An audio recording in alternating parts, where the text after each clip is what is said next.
Getting things is not gonna make you happy. You just say, find the way, I'm gonna make the way.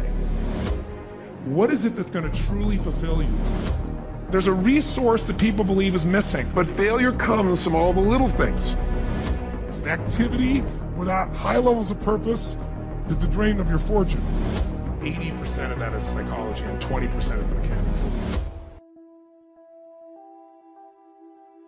You need a strategy, but that's not the first place you should look, and it's the first place all of us look. It's our inherent thing. You want to lose weight? Well, how do I do it? I want to grow my business? How do I do it? It's instinctive. We've been trained to think that way, but the problem is the how-to is usually not that complex, because strategy is wonderful. I'm a strategist. I spent my whole life figuring out strategies. As we both know, a strategy could save you a decade, right? In business, strategy could save you, it could make the difference between success and failure. But most people have strategies available, or they could get them, or you could create them. But the problem is you got a story. And your story is why it isn't working. And the story is, I've tried what? Everything. If you tried everything, you'd be fit. There's always a story. And what I tell people is, if you can just divorce the story of your limitation and marry the truth of your unlimited capacity, then the whole game changes. Really learning to train yourself to be in an ideal state where the best of you comes out for yourself, for your family, for your mission, for your world, for your coworkers. To me, that's one of the most important decisions in life to make. You ask me, out of all the people I've met, all things I've seen, what creates a magnificent life? Everybody has goals and dreams that are different. Some people want, picket fence. Some want to make $1 billion.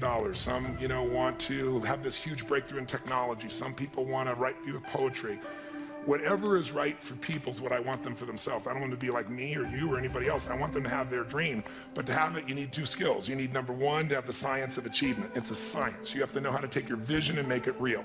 And most of the people in this room have already figured that out. And this guy sure as hell has, and you have, and I have. So most of us know, and we can all refine our skills in that area.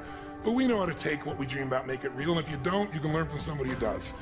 The simplest thing is get crazily hungry for something. We all know when you get so hungry, so desirous, your brain starts coming up with answers. And then it's massive action, but effective execution, which is all modeling, which is, I assume, what this is about. Find the best example, compress the time. Let someone else take 20 years to figure it out. You do it in 2 weeks or 2 months or whatever the period is. We should all be standing on the shoulders of the people around us instead of reinventing the wheel. And then there's this thing called grace. You work your ass off, you're totally focused, you're trying to serve something larger than yourself, and you really are executing what works. You need a little grace. You might want to call it luck if you prefer, God, the universe, but it's there. And we can all achieve. But I think the more important skill, if you ask me, is to have an extraordinary life is the art of fulfillment. And you got to find it, because success without fulfillment is the ultimate failure.